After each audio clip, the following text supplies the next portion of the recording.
संधि है, इसमें हमारा ये स भी बनेगा, ये भी स बनेगा, ये भी स बनेगा। लेकिन इसकी सिचुएशन क्या होगी, जब हम इसको डीपली पढ़ेंगे तभी जान पाएंगे।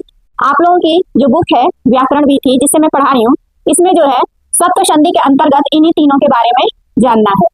इसके अलावा सत्व संधि में हमारा जो ये जीवामूली और ये जो उपदमानी है ये भी बनता है। साथ ही साथ यदि मान लीजिए ये भी ना हो, ये भी ना हो, ये नियम ना हो, तो इसके अलावा क्या होता है कि सत्व संधि में सिर्फ विसर्ग ही लगा रहेगा। क्या लगा रहेगा? विसर्ग ही रह जाएगा, यानी विसर्ग का विसर्ग ही रहेगा, उसमें कोई परिवर्तन नहीं होगा। लेकिन हमें ना इस नियम को नहीं जानना, ना इस नियम को जानना, हमें किस किस नियमों को जानना है, इसको, इसको और इसको। ठीक है, तो इन तीनों को डीपली आज हम लोग पढ़ेंगे। और जो हमारी एनसीईआरटी बेस्ड बुक है व्याकरण भी थी, उसका जो है एक एक फुल्ली डिटेल एक्सप्लेनेशन के साथ जानेंगे। तो चलिए शुरू करते हैं। आज की जो संधि है हमारी सत्व संधि। जिस प्रकार हम स्वर संधि पढ़े, व्यंजन संधि पढ़े, उसके जितने भी प्रकार हैं सब प्रकारों के सूत्र, उदाहरण, नियम और साथ में अंत में ट्रिक को जाने हैं, उसी तरह विसर्ग संधि को भी उसके नियम, उसके सूत्र, उसके उदाहरण और ट्रिक के साथ पढ़ेंगे हम लोग। तो वीडियो में अंत तक बने रहिएगा ताकि आप लोगों को विसर्ग संधि जो है इजी वे में आ जाए। और आप लोगों का स्वागत है मेरे चैनल पे स्मार्ट संस्कृत व्याकरण बाय भावना में, जहां आप लोगों को संस्कृत जो है इजी वे में सीखने को मिलेगी। संस्कृत का जो व्याकरण है हमारा जो है आधा काम जो है संस्कृत को सीखने में हेल्प करता है। और हमारे लिए संस्कृत कठिन क्यों लगती है? क्योंकि हम इसके व्याकरण को अच्छे से समझ नहीं पाते। इसीलिए आप यदि बिगनर हैं, संस्कृत लिए हैं, क्लास 6 लेवल से ऊपर है, 12 तक के हैं, किसी भी स्टैंडर्ड के हो, चाहे 6 के, चाहे 7 के, चाहे 8 के, चाहे 9 के, चाहे 10 के, चाहे 11, चाहे 12, ठीक है। यहाँ तक कि आप यदि टेट, सीटेट, केवीएस की भी तैयारी कर रहे हैं तो आप लोगों के लिए मेरे चैनल की जितनी भी वीडियो है उपयोगी है। क्यों? क्योंकि इसमें मैंने जो है कहते हैं संस्कृत व्याकरण का जो फाउंडेशन है, यानी जो नींव है, वो मैंने अभी तक जितनी भी वीडियो बनाई हो वो सब उसमें दिया हुआ है। तो मतलब यदि कोई संस्कृत लिया है और नहीं लिया है तो वो भी यदि संस्कृत को जानना चाहता है उसके व्याकरण को, तो वो पढ़ सकता है। क्योंकि मैंने अपनी तरफ से पूरी कोशिश की है इजी वे में बताने के लिए। क्योंकि मैंने संस्कृत को ले तो लिया लेकिन मुझे समझ में नहीं आती थी, तो उसको मैंने अपनी अंदाज में आप लोगों को जो है रिफर किया है, तो आप लोग जरूर देखिएगा। तो चलिए स्टार्ट करते हैं विसर्ग संधि। और चैनल पर पहली बार आया है तो सब्सक्राइब जरूर कर दीजिए और वीडियो अच्छी लगेगी तो लाइक भी कर दीजिएगा और कमेंट करके बताइएगा भी कि मेरी जितनी भी वीडियो मिली है आप लोगों को कैसी लगी है। हमारा सूत्र सत्व संधि का क्या है? विसर्जनीयस्य सः। तो एक बात बता देना चाहती हूँ कि विसर्ग संधि जो है ये अपने आप में अकेले पूरी नहीं हो सकती है। इसको जो है व्यंजन संधि के जरिए भी हम पूरी करते हैं और विसर्ग संधि में अदर जो सूत्र है, यानी जो दूसरे सूत्र हैं, उनकी मदद के द्वारा भी जो है वह सूत्र पूरा होता है। ठीक है, तो विसर्ग संधि में आप लोग सबसे पहले अपने माइंड में ये बैठा लीजिएगा कि वो अकेले पूरी नहीं होने वाली, उसमें 2-3 सूत्र, चाहे व्यंजन संधि का लग सकता है या फिर विसर्ग का ही खुद का सूत्र लग सकता है। जैसे स्वर संधि थी अपने आप में पूरी थी, उसको किसी की जरूरत नहीं पड़ी थी। यहाँ तक कि व्यंजन संधि में भी क्या था कि व्यंजन संधि में एक दूसरी का हेल्प करके पूरी हो रही थी संधियां। लेकिन विसर्ग संधि में क्या है, व्यंजन संधि भी काम करेगी और प्लस विसर्ग संधि भी काम करेगा। तो यानी विसर्ग संधि का जो सूत्र है वो तो काम करेगा ही, साथ ही साथ हमारा जो व्यंजन संधि का सूत्र है वो भी काम करेगा। ये बात आप लोग क्लियर कर लीजिए, ठीक है। जिसको नहीं पता था वो जो है जान जाइए कि विसर्ग संधि को पूरा करने के लिए हमें व्यंजन संधि की भी हेल्प लेनी पड़ेगी और जो विसर्ग संधि का जो सूत्र है वो तो ऑटोमेटिक लगेगा ही, ठीक है। लेकिन कब, कहाँ, कौन सा लगेगा, कैसे लगेगा, जब आप पूरी क्लास देखेंगे तब समझ में आएगा। तो चलिए जानते हैं विसर्जनीयस्य सः। ये तो है सत्व संधि का क्या है सूत्र। ये जो हमारा सूत्र है विसर्जनीयस्य सः, इसमें क्या निकल के आया? विसर्जनीय मीन्स क्या हो गया? विसर्ग। क्या हो गया? ये जो 2 बिंदी है इसको हम क्या बोलते हैं संस्कृत की भाषा में? विसर्ग बोलते हैं। ये जो हमारी 2 बिंदी ऐसे हरे वाले से आपको नहीं दिख रहा होगा इसलिए लाल वाले से कर रही हूँ, ये जो मोटा मोटा बिंदी होता है तो इसको ही संस्कृत की भाषा में क्या बोलते हैं? विसर्ग बोलते हैं। क्या बोलते हैं? विसर्ग। किसी शब्द के भी किस शब्द के पीछे लगेगा? यानी जो स्वर वर्ण है उनके बाद जो है विसर्ग लगेगा। ये मैंने पिछली वीडियो में बता दिया है, ठीक है। मतलब व्यंजन वर्ण के पीछे जो है विसर्ग नहीं लगता है, कहाँ पे लगता है? स्वर वर्ण के बाद लगता है। जो शब्द है उसको जब हम एक एक वर्ण तोड़ के रखते हैं तो अंत में हमारा जो है स्वर यदि विसर्ग लगा है तो उसमें चाहे अ होगा, चाहे ई होगा, चाहे उ का मात्रा होगा, जो हमारे स्वर वर्ण है 9 उन्हीं में से कोई ना कोई पाया जाएगा, ठीक है। तो विसर्जनीयस्य से हमारा विसर्ग हो गया। अब ये विसर्ग किस में बदलेगा? स में बदलेगा। ये कंफर्म हो गया। लेकिन इसका सत्व संधि का नियम क्या है? ये तो है हमारा क्या? सूत्र। क्या है? ये जो है हमारा क्या है? सूत्र है। सूत्र को जब हम तोड़े हैं उसको समझने के लिए हिंदी में हम उसको क्या समझ सकते हैं? ये है, ठीक। अब हम जानते हैं नियम। अब सत्व संधि का नियम क्या है?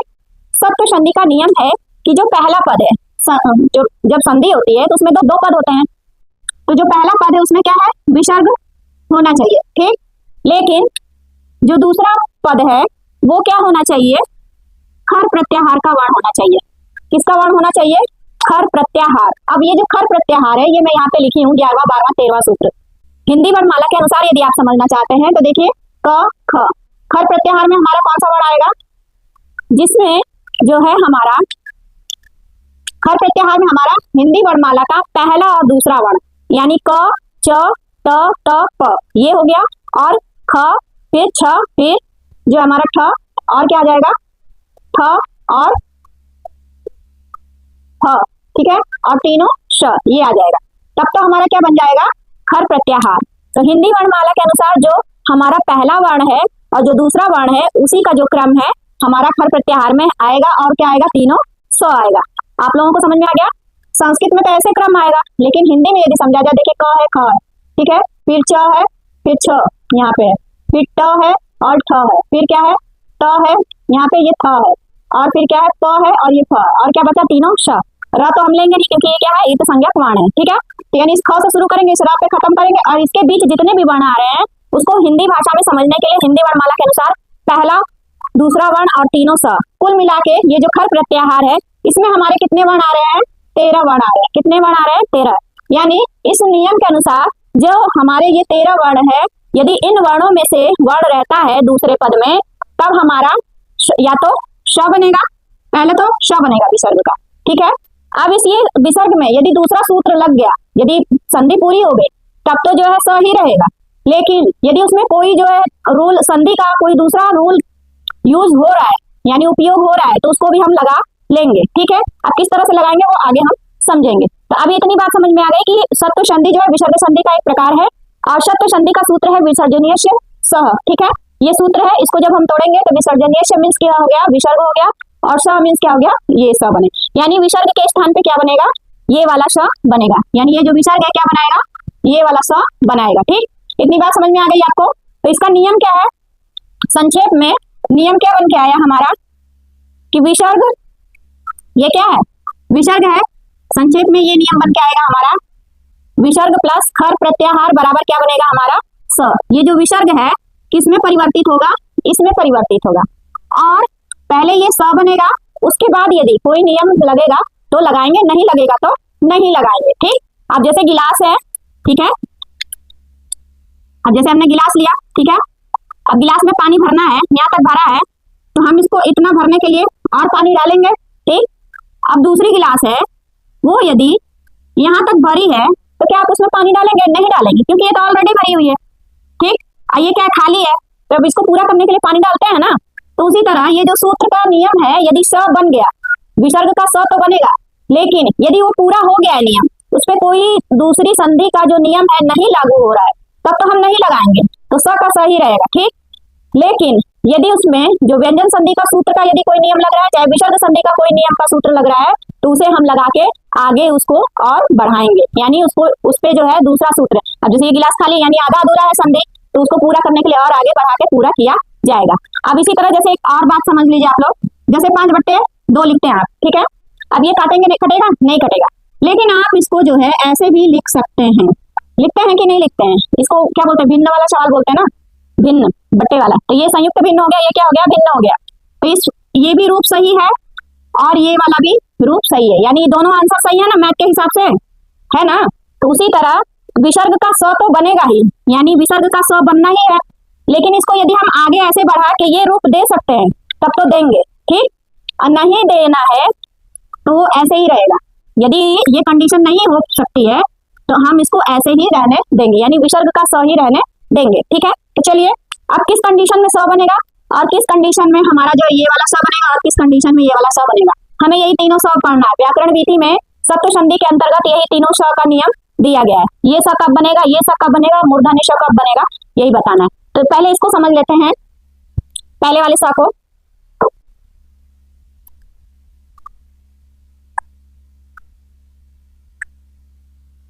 तो ये जो नियम है विसर्ग संधि को शॉर्ट फॉर्म में आप लिख सकते हैं, विसर्ग प्लस खर प्रत्याहार बराबर श।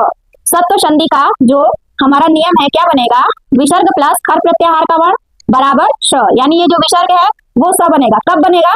यहाँ पे जो दूसरा पद है उसमें किसका वर्ण होना चाहिए? खर प्रत्याहार का वर्ण। और खर प्रत्याहार में कौन से वर्ण आ रहे हैं?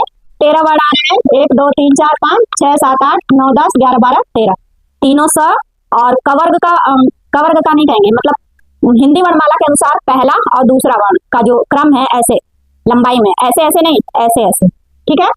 पहला और दूसरा वर्ण आ रहा है खर प्रत्याहार का वर्ण। तो इतनी बात समझ में आ गई आप लोगों को। तो आगे नियम बताऊं उदाहरण के जरिए। तो चलिए जानते हैं किसको किसको जो है विसर्ग संधि जो है धीरे धीरे समझ में आ रहा है। विसर्ग संधि में हमारा व्यंजन संधि भी काम करेगा और विसर्ग संधि का भी आदर्श सूत्र भी काम करेगा, ये ध्यान रखिएगा। अब चलिए क्या है कि जो संधि होती है तो हमारा दो पद होता है। जो पहला पद है उसमें क्या होना चाहिए, विसर्ग होना चाहिए। क्या होना चाहिए, विसर्ग। जो पहला पद है यदि उसमें विसर्ग है तभी वो विसर्ग संधि में जाएगा, और नहीं है तो नहीं जाएगा।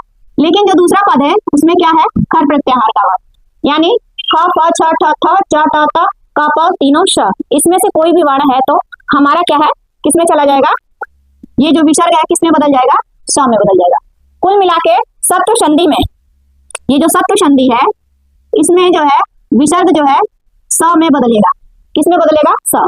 सत्व संधि का मेन जो है रूल यही है कि ये जो सत्व संधि नाम क्यों पड़ा, स्व बनने की वजह से।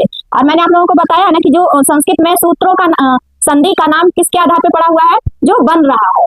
अब देखिए, अब स बनना है कि नहीं, तो यहाँ पे ये स बन रहा है, इसीलिए सत्व संधि नाम पड़ गया, पड़ा है ना।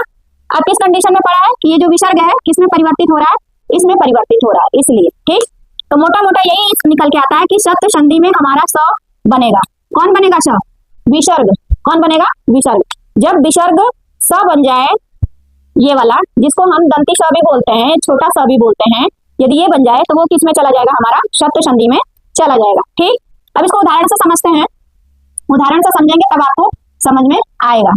अब जैसे हमारा उदाहरण अक्सर हम पढ़ते हैं नमस्ते, क्या पढ़ते हैं, नमः धन ते, पढ़ते हैं ना, नमः धन ते।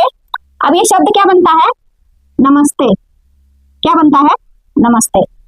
अब देखिए यहाँ पे ये जो नमः शब्द है ये संधि का पहला पद है और ये जो ते है संधि का दूसरा पद है। ठीक, अब ये जो ता है, ता देखिए खर प्रत्याहार से वर्ण में आ रहा है कि नहीं, यहाँ पे देखिए ता आ रहा है ना, खर प्रत्याहार का जो वर्ण है उसमें ये ता आ रहा है कि नहीं आ रहा, आ रहा है ना ये ता। तो यानी यहाँ दूसरे पद में खर प्रत्याहार का वर्ण है, ये तो कंफर्म हो गया। और पहला जो पद है यहाँ पे हमारा क्या है, विसर्ग है, विसर्ग दिख रहा है ना। अब जब शब्द, ये कंडीशन तो आ गई कि मतलब पहले पद में हमारा विसर्ग है, ठीक है। अब जो दूसरा पद है उसमें क्या है, खर प्रत्याहार का वर्ण है, ये भी ठीक है, मतलब ये भी नियम सही है, ये भी नियम सही है। अब ये जो विसर्ग है किसमें बदल गया है, आके स में। यहाँ नमस्ते जब लिखे हैं तो विसर्ग लगा है कहीं, नहीं ना लगा है। यहाँ पे नमस्ते लिखे हैं, यहाँ पे नमः के बाद विसर्ग लगा है कि नहीं लगा है, लगा है ना। अब जब इस नमः को नमस्ते लिखे हैं दोनों को संधि करके, तो ये जो विसर्ग है नमः लिखा हुआ है, हाँ लिखा हुआ है, ते लिखा हुआ है, ते भी लिखा हुआ है। अब ये जो विसर्ग है यही ना यहाँ पे स बना हुआ है, बना है कि नहीं बना है।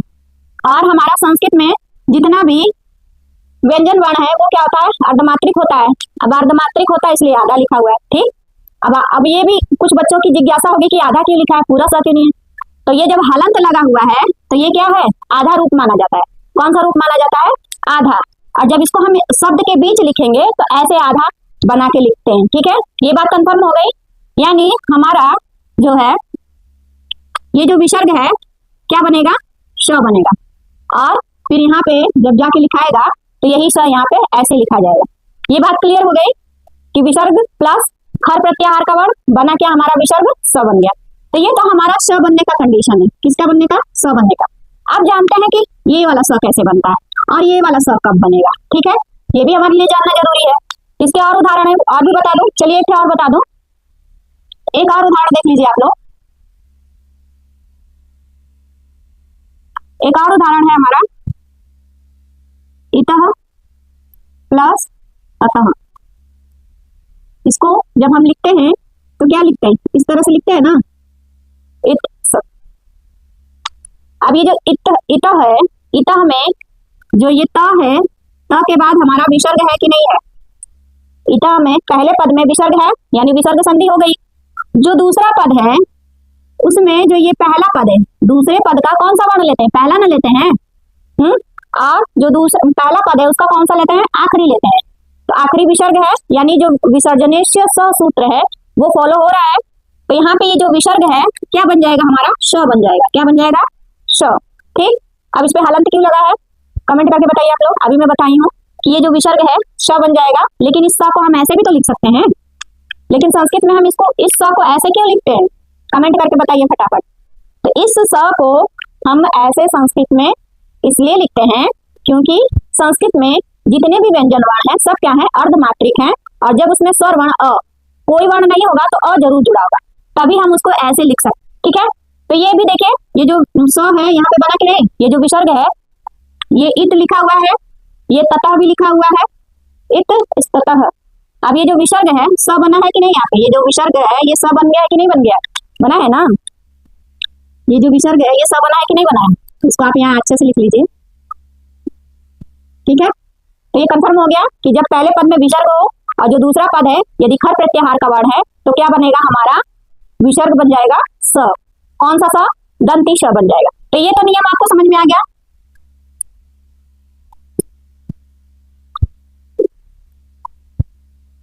अब चलिए जानते हैं हम कि जो हमारा ये जो विसर्ग में ये जो विसर्ग है ये क्या बन रहा है, स बन रहा है, क्या बन रहा है, स बन रहा है ना, किसके अनुसार, सप्त संधि के अनुसार। सप्त संधि का जो सूत्र है विसर्जनीयस्य सह, उसके अनुसार विसर्ग क्या बन रहा है, ये वाला स बन रहा है। अब ये जो स है कब ये वाला स बनेगा और कब ये वाला स बनेगा, इसको हमारे लिए जानना इंपॉर्टेंट है, क्योंकि व्याकरण विधि में इन्हीं तीनों स के बारे में बताया। एक्स्ट्रा जानना है तो बाद में वीडियो बनाएंगे, उसमें आप लोग समझिएगा, या समय मिला तो लास्ट में थोड़ा सा हिंट दे दूंगी आप लोगों को ताकि जानकारी रहे आप लोगों को, ठीक है। तो ये जो स है कब ये स बनेगा, अब इसका क्या नियम आ जाता है कि सप्त संधि में समझिए दो तीन नियम है। स तो बनेगा ही, लेकिन उसमें तालव्य श भी बन सकता है, मूर्धन्य श भी बन सकता है, जीवा मूली भी बन सकता है, उपद मानी भी लग सकता है, और विसर्ग का विसर्ग ही रह सकता है, लेकिन इसकी कंडीशन क्या है, अलग अलग है। तो अब पहली कंडीशन तो हमें पता चल गई कि विसर्ग का स कब बनेगा, ठीक, कब बनेगा, जब खर प्रत्याहार का वर्ण होगा तब बनेगा। अब दूसरी कंडीशन क्या है कि ये वाला स कब बनेगा, जब विसर्ग संधि के बाद कि जो पहला पद है, ये समझ लीजिए दूसरा नियम है, ठीक है।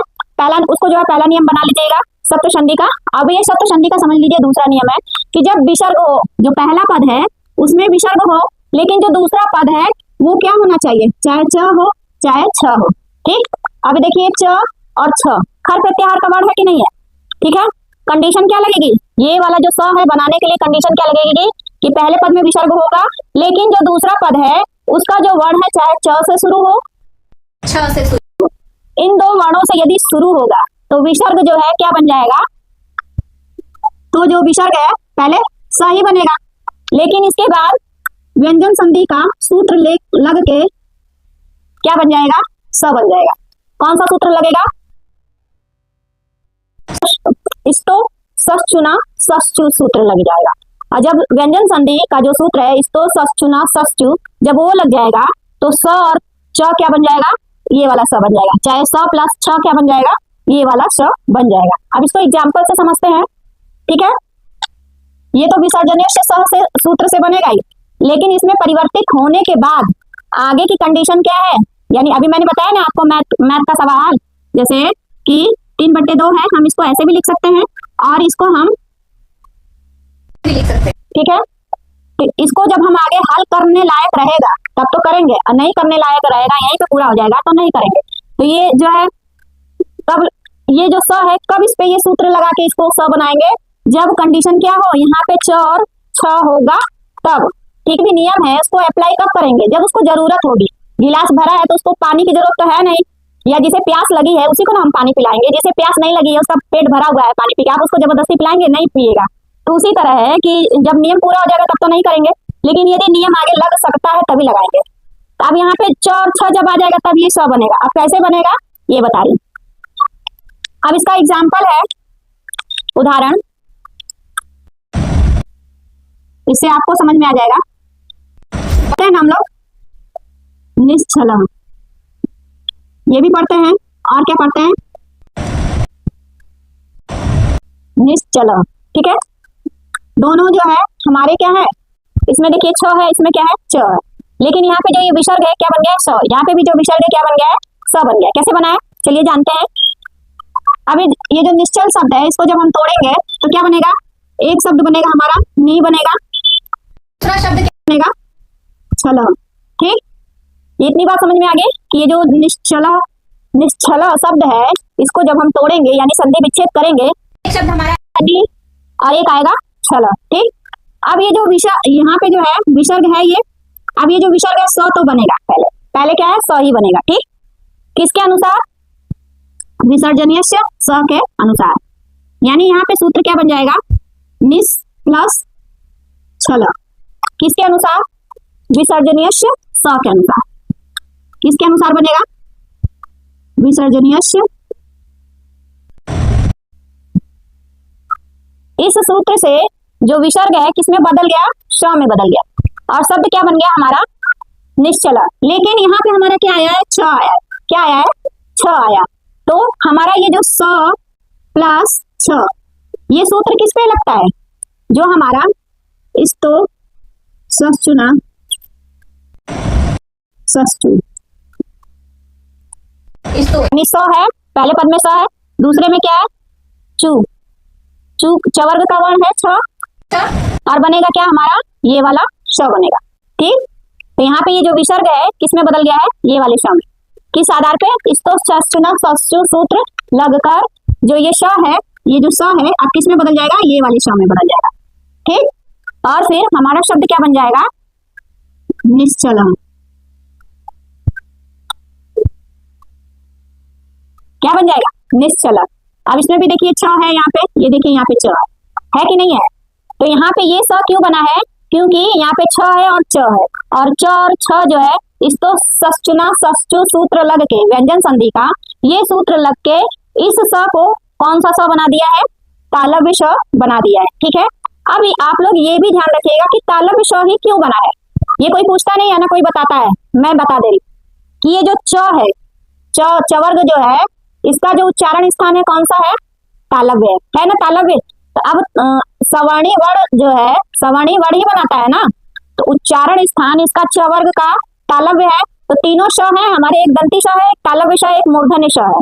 तो जो टवर्ग का हमेशा मूर्धन्य श बनता है। क्यों बनता है? क्योंकि टवर्ग जो है मूर्धा वर्ण है, उसका जो उच्चारण स्थान है मूर्धा का स्थान है। तो उसका जो कोई भी चीज है साथ कैसे चलती है? जब दोनों की क्वालिटी क्या हो? एक जैसी हो। तो टवर्ग मूर्धा, उसका जो उच्चारण स्थान है मूर्धा है, तो इसलिए हमेशा जो है मूर्धन्य श बनता है। जब भी टवर्ग आएगा तो वहां पे आप देखेंगे कि मूर्धन्य वाला श जो है बनेगा, दूसरा ना तालव्य बनेगा ना दंती बनेगा। और जब टवर्ग आ जाता है तब दंती श बन जाता है। क्यों बन जाता है? क्योंकि टवर्ग जो है दंत वाला जो है, उसका जो उच्चारण स्थान है दांत वाली जगह से है, इसलिए उसका दंती श ही बनता है हमेशा। उसमें बड़ा सा ये मूर्धन्य श नहीं आता है। क्यों नहीं आता? इसीलिए क्योंकि जिसकी क्वालिटी जैसी रहेगी वो उसी में एडजस्ट हो जाएगा। ठीक है, यानी उसी में मिल जाएगा। अब जैसे पानी में हम चीनी जब बोलते हैं तो मिल जाता है, अब वही बालू डालेंगे तो मिलेगा? नहीं मिलता है। विलयन वाला पढ़े ना आप लोग साइंस में, विलय विलायक और विलयन। तो अब उसी तरह है, मतलब मैं आप लोगों को समझाने के लिए बता रही हूँ कि आप लोग कभी ये गेस किए हैं कि मूर्धन्य श खाली टवर्ग के साथ ही क्यों आता है? क्योंकि उस दोनों का उच्चारण स्थान क्या सेम है, इसलिए जब भी टवर्ग का वर्ण आता है तो उसकी कंडीशन संधि में कब बदलती है? मूर्धन्य श के रूप में बदलती है। टवर्ग आ जाएगा तो दंती श बन जाएगा, चवर्ग आ जाएगा तो ये तालव्य श बन जाता है इसी कंडीशन पे, क्योंकि उसका जो क्वालिटी है दोनों का सेम होने की वजह से, जिसे हम सवर्णी बोलते हैं, यानी सवर्ण यानी साथ साथ चलने वाले वर्ण। ठीक, तो अब ये कंडीशन समझ में आ गई। दूसरी कंडीशन क्या? पहली कंडीशन इसकी सत्व संधि में क्या बन जाएगी कि विसर्ग प्लस खर प्रत्याहार का वर्ण होगा तो श बनेगा ही। लेकिन कब जो है वही दंती श तालव्य श बनेगा? जब जो दूसरा वर्ण है, दूसरा पद है, उसमें यदि च और छ से वर्ण शुरू है तो वो किसमें चला जाएगा? ये वाला स बन जाएगा। किस आधार पे बनेगा? जो हमारी व्यंजन संधि की संधि का जो संधि है सचुत्व संधि, जिसका सूत्र है इस्तो सचुना सचु, वो सूत्र लग के हमारा इस स को ये स बना देता है। यानी दंती श तालव्य श कब बनेगा? जब दूसरा पद जो है च और छ से शुरू होगा तब।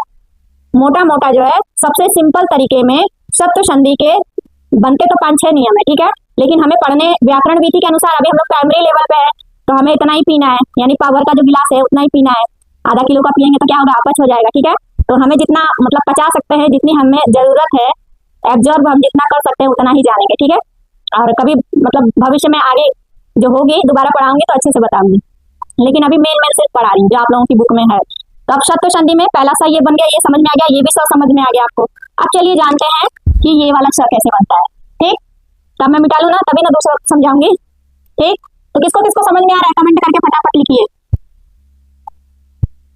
अब तीसरा हमारा नियम क्या बनेगा, तीसरा हमारा जो है नियम बन जाएगा आपका विसर्ग प्लस ट या ठ, यानी जब विसर्ग के बाद, ठीक है, जब विसर्ग के बाद ट और ठ आ जाएगा तो कौन सा स बन जाएगा, ये वाला स बन जाएगा। पहले तो हमारा जो है यही स बनेगा, फिर ये जो स है षष्टुना षष्टु, षष्टुत्व संधि का सूत्र, जो व्यंजन संधि षष्टुत्व संधि है उसका सूत्र षष्टुना षष्टु लग के ये जो स है किसमें बदल जाएगा, इसमें बदल जाएगा। ठीक, अब इसको उदाहरण से समझते हैं। ये समझ लीजिए हमारा कौन सा है, तीसरा नियम है शब्द संधि का। तो शब्द संधि के 3 नियम आप लोगों को पढ़ने हैं। पहला नियम दंती श बनाने वाला, दूसरा नियम तालव्य श बनाने वाला, और जो तीसरा नियम है मूर्धन्य श बनाने वाला होगा। ठीक है, अब इसमें क्या है कि पहले पद में विसर्ग रहेगा, लेकिन जो दूसरा पद है उसमें यदि जो शब्द है चाहे ट से शुरू हो चाहे ठ से शुरू हो, ठीक है, तो वो जो ये स है विसर्ग से तो पहले स बनेगा, इस विसर्ग से पहले स ही बनेगा, इतना ध्यान रखिएगा। फिर ये जो स है इसमें कब बदलेगा, जो व्यंजन संधि का सूत्र है उसको जब लगा देंगे हम तब ये वाला स ऐसा स बन जाएगा। ठीक, तो चलिए उदाहरण से समझते हैं। पहले ये विसर्ग इसमें बदलेगा, ठीक, फिर ये जो है यहाँ से यहाँ इस, ये तो जो विसर्ग है स विसर्जनीय स से बनेगा,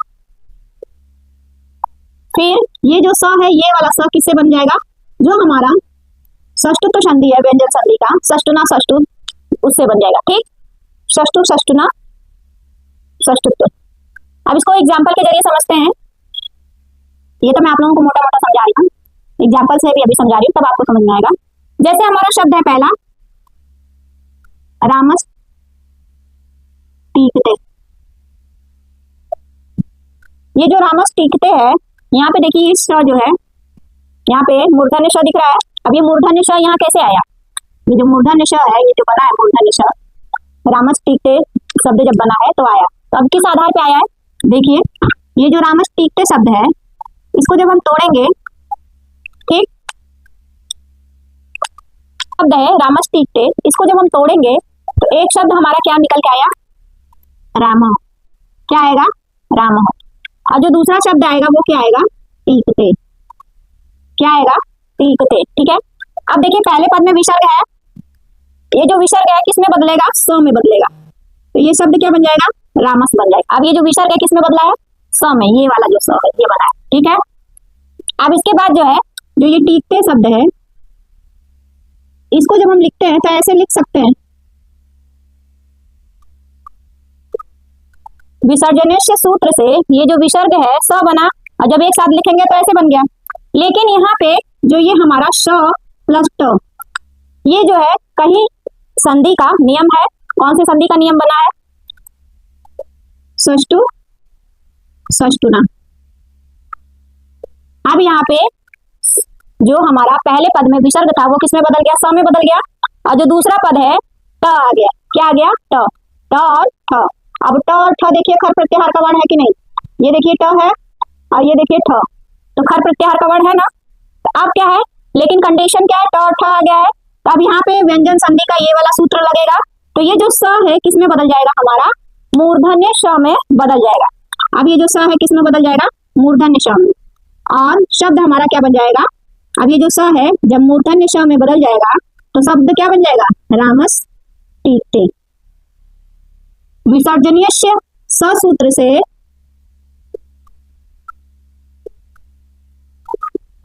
रामस टीकते, ये तो विसर्जनीय स सूत्र से बना शब्द, ठीक, संधि होके, लेकिन इसमें आगे क्या है, संधि अभी पूरी नहीं हुई थी, इसलिए यहाँ पे व्यंजन संधि का सूत्र लगा दिया गया है। क्यों, संधि को पूरा करने के लिए, यानी आधी गिलास जो आधा भरा हुआ है उसको पूरा भरने के लिए और पानी डालना पड़ा। तो उसी तरह ये जो संधि है यहाँ पे तो पूरी नहीं हुई है, पूरी नहीं होने की वजह से इसको पूरा करने के लिए ये वाला सूत्र यहाँ पे लगाया गया व्यंजन संधि का। और जब ये सूत्र लगा है तो यही जो स है किसमें, ये जो दंती स है किसमें बदल गया है, मूर्धन्य श में बदल गया। ठीक है, कैसे बदला, यहाँ पे मूर्धन्य श कैसे बदला समझ में आ गई बात आप लोगों को, कि ट और ठ की वजह से, यानी जो दूसरा पद है ट और ठ खर प्रत्याहार का वर्ण है, विसर्जनीय स सूत्र को फॉलो तो कर रहा है, लेकिन दूसरी कंडीशन क्या लगा दे रहा है, ट और ठ के व्यंजन संधि का षष्टुना षष्टु यानी षष्टुत्व संधि का सूत्र लगा दे रहा है, और तब संधि पूरी हो जाएगी और शब्द क्या बन जाएगा हमारा, रामस टीकते। ठीक है, समझ में आ गई आप लोगों को बात। अब ज्यादा एग्जाम्पल दूंगी तो वीडियो बहुत लंबी हो जाएगी, ठीक है। मैं एक एक एग्जाम्पल इसीलिए समझा देती हूँ। तो तीनों स के बारे में तो आप लोग समझ गए, ठीक है। अब मोटा मोटा बता दूं आप लोगों को,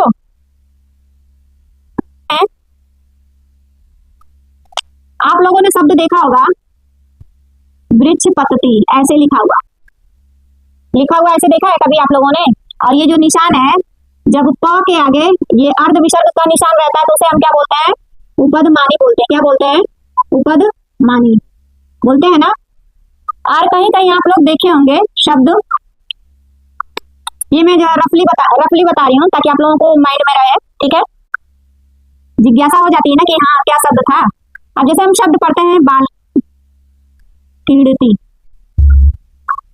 क्रीडती, ये संस्कृत में शब्द देखने को ऐसे मिलता है ना। अब ये देखिए, ये जो अर्ध विसर्ग है क के आगे है, और जब क के आगे अर्ध विसर्ग रहेगा, चाहे ख के आगे अर्ध विसर्ग रहेगा, तो उसको हम क्या बोलते हैं, जीवा मूली बोलते हैं। क्या बोलते हैं, जीवा मूली बोलते हैं। तो यहाँ पे इसको जब हम तोड़ेंगे तो एक शब्द क्या बन जाएगा, बालका बन जाएगा। क्या बन जाएगा, बालका।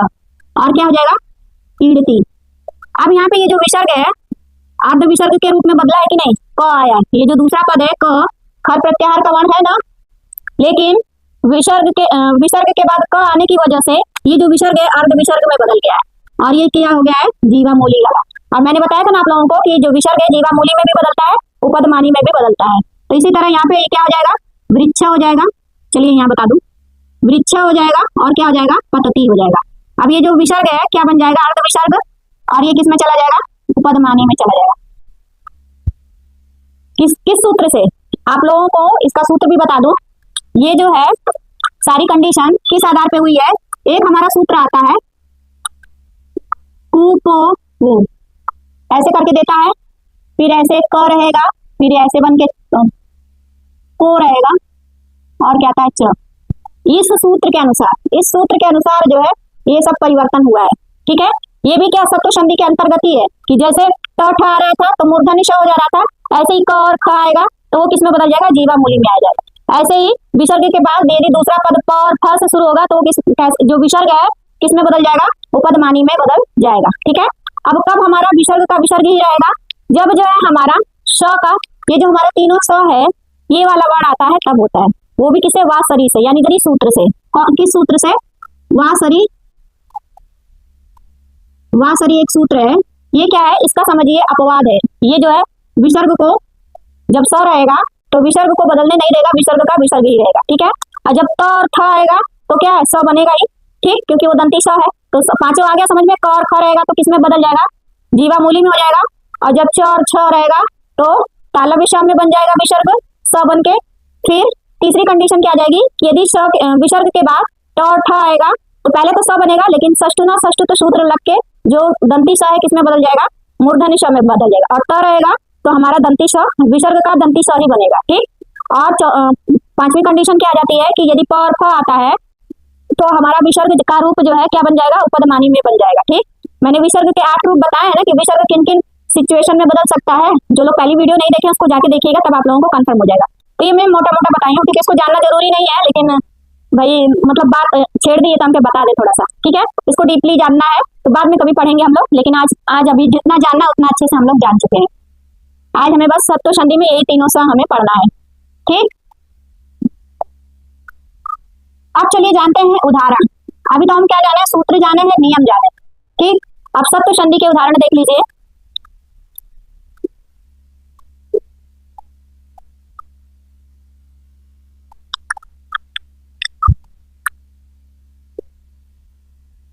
सत्व संधि के उदाहरण, आप लोगों की जो बुक है व्याकरण वीथी, ये जो व्याकरण वीथी है इसमें जो दिया है वो मैं बता दे रही हूँ।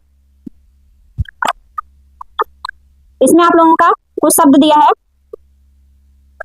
पहला दिया है नमस्ते।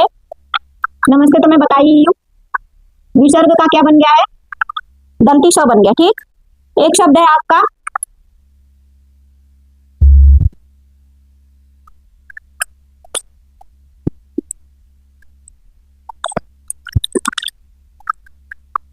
सत्व संधि के उदाहरण में एक पहला शब्द है हमारा नमस्ते, दूसरा दिया है आपकी बुक में बालक तरती, बालक बालकस करती। ठीक, तीसरा दिया है इत्सतः, इत्सतः। ठीक, ये भी मैं बताई हूँ। और दिया है निश्चला, ये भी मैं बताई दी हूँ। इसका क्या हो जाएगा, निधन चल। यहाँ पे ये तालव्य कैसे बना है, सचुना सचु सूत्र लग के, यानी सचुत्व व्यंजन संधि जो सचुत्व संधि है वो सूत्र लग के दंती श तालव्य श में बदल गया है। एक और उदाहरण है सिरस छेद। अभी देखिए यहाँ पे छ है, यहाँ वाले में च था, यहाँ पे क्या है, छ है। क्या दिया है, धनुष, धनुष टंकार हो। और हम लोग क्या पढ़े थे, रामस, रामस टीकते। ये क्या था हमारा, मूर्धन्य श वाला था। हमें जो इस बुक में अभी बस यही 300 के सत्व संधि के यही तीनों जो स बनने वाले नियम जानने हैं। अब जानते हैं इसकी ट्रिक, क्या जानते हैं, ट्रिक। अब सत्व संधि की ट्रिक क्या है, सत्व संधि की ट्रिक है कि जो विसर्ग है,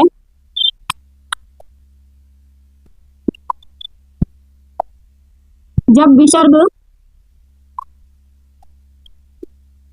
स या ये स या ये स, यानी जो विसर्ग है यदि इन तीनों स के रूप में देखने को मिलता है तो वहां सत्व संधि होगा, सत्व संधि होगी। ठीक है, अब इसको कंफर्म कर लीजिए ताकि आप लोगों का जो डाउट है वो क्लियर हो जाए। भाई ट्रिक लिए है तो ट्रिक मतलब फॉलो कर रहा है कि नहीं, ट्रिक ये भी जानना जरूरी है। अब देखिए ये जो बालक करती है, अब यहाँ पे जब बालकः धन तरती बोलते हैं तो ये जो विसर्ग है जब इस शब्द को तोड़ेंगे बालकः धन तरती करेंगे तो विसर्ग जो है हमें दंती स रूप में मिल रहा है। ठीक है, तो जो विसर्ग का ये वाला रूप मिल रहा है कि नहीं मिल रहा है। ऐसे ही इतः धन ततः, ठीक है, इतः जब इस ततः शब्द को तोड़ेंगे तो इतः आएगा फिर ततः आएगा, और जो विसर्ग है वो किस रूप में मिल रहा है, हमारा दंती श में मिल रहा है। ठीक, इसी तरह निश्चल। अब इस निश्चल में जो है ये जो स है, इसको जब निश्चल शब्द को तोड़ेंगे तो एक शब्द बनेगा निह और एक बनेगा चल। ठीक, जो निह में विसर्ग लगा है वो विसर्ग स में बदलता हुआ दिख रहा है कि नहीं, ये वाला स दिख रहा है। ठीक, इसी तरह सिरस छेद है, सिरस छेद, इसमें भी देखिए ये जो स है दिख रहा है। अब इसको जब टुकड़े करेंगे तो एक शब्द बनेगा सिर, एक बनेगा छेद, तो यानी विसर्ग कौन सा रूप ले लिया है, तालव्य श को। ठीक, अब यहाँ पे धनुष टंकार, धनुष टंकार में भी देखिए जो मूर्धन्य श है, मूर्धन्य श आया है कि नहीं, यहाँ पे आया है ना। ऐसे ही रामस टीकते में भी हमारा मूर्धन्य श आया है कि नहीं आया, इसको भी जब हम तोड़ेंगे तो राम धन टीकते होगा, और धनुष टंकारों को जब हम तोड़ेंगे तो धनु धन टंकारा होगा। तो विसर्ग जो है मूर्धन्य श में देखने को मिल रहा है कि नहीं, मिल रहा है ना। तो जब विसर्ग की जो अवस्था है यदि दंती श, तालव्य श और मूर्धन्य श के रूप में देखने को मिलता है तो वो संधि हमारा किस में जाएगा, सत्व विसर्ग संधि के अंतर्गत जाएगा। तो आप लोगों को मोटा मोटा मैंने विसर्ग संधि का जो सत्व संधि है वो अच्छे से समझा दिया है। तो चलिए फटाफट इसका जो हम लोग रिवीजन कर लेते हैं कि सत्व संधि, सत्व संधि जो है हमारा विसर्ग संधि का एक प्रकार है। ठीक, ये पहली बात हो गई।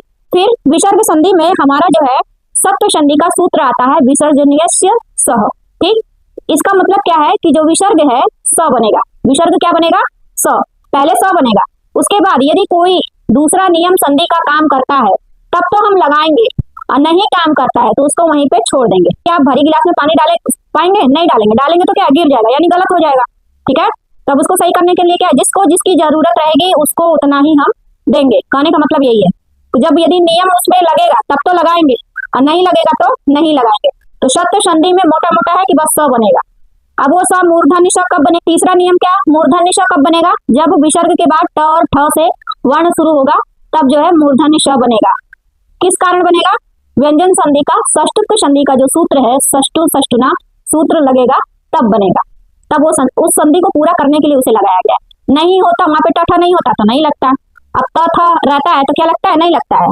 अब नमस्ते था तो नमा धन ते, ते में जो तवर्ग है क्या उस पे लगा, नहीं लगा, विसर्ग स बना ना। इसी तरह जब लगाना होगा तभी लगाएंगे, इसको जब जरूरत होगी तभी संधि आगे कार्य करेगी, नहीं जरूरत होगी तो नहीं लगेगी। तो मोटा मोटा शत्रु संधि में हमारा तीनों श बनता है, दंती श, तालव्य श, मूर्धन्य श। दंती श कब बनेगा? जब त से शुरू होगा वर्ग, चाहे थ से शुरू होगा तब बनेगा।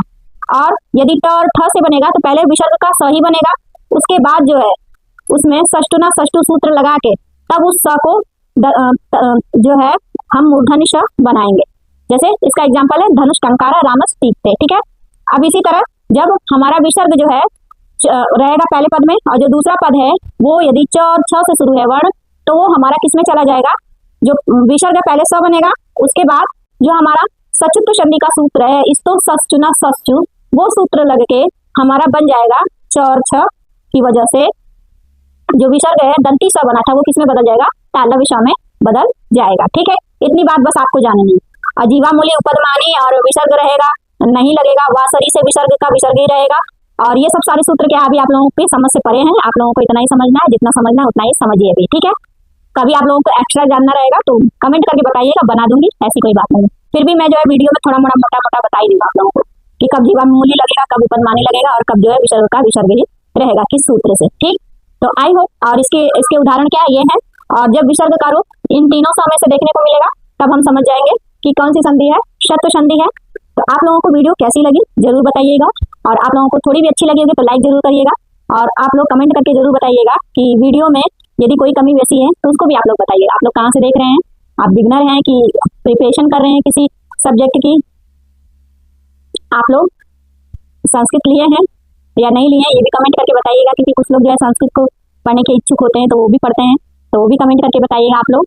और मेरा जो वीडियो है आप लोगों के लिए हेल्पफुल है कि नहीं है ये भी बताइएगा। आप लोगों को ये सारी जानकारी पहले पता थी कि नहीं पता थी, सारी बातें आप लोग कमेंट के जरिए बताइए, क्योंकि मैं कमेंट हर किसी का पढ़ती हूँ। और मेरे चैनल पे जितने भी सब्सक्राइबर हैं उन लोगों को मैं दिल से धन्यवाद कहूँगी कि मेरा वो लोग सपोर्ट कर रहे हैं, और आगे जो भी लोग आ रहे हैं वो लोग भी सपोर्ट करें, क्योंकि आप लोगों को संस्कृत यदि इजी वे में सीखना है तो इस चैनल पे आप लोगों का स्वागत है। तो चलिए जाते जाते अब जो है हम अगली वीडियो विसर्ग संधि का जो दूसरा टॉपिक रहेगा उससे जो है रिलेटेड रहेगा, उसमें भी सूत्र नियम उदाहरण के साथ ही ट्रिक का भी हम प्रयोग करके बताएंगे। और विसर्ग संधि को भी हम इजी वे में सीखेंगे, क्योंकि विसर्ग संधि सभी संधियों में टफ लगती है, और टफ इसलिए लगती है क्योंकि हमें पता नहीं होता कि इसमें कौन कौन सा सूत्र अप्लाई हो जाता है, क्योंकि कब कौन सा सूत्र लग जाए पता ही नहीं चलता है। अब यहाँ पे समझ लीजिए मैथ वाला काम आ जाता है, जैसे मैथ में पहले एलसीएम लग गया, फिर उसी में जो है हमारा ब्रैकेट वाला रूल आ जाता है, फिर परसेंटेज वाला आ जाता है, सारा जो नियम भर जाता है। उसी तरह संधि में भी, विसर्ग संधि में भी वही नियम सारे आ जाते हैं। तो चलिए मिलते हैं अगली वीडियो में स्माइल के साथ, बाय बाय।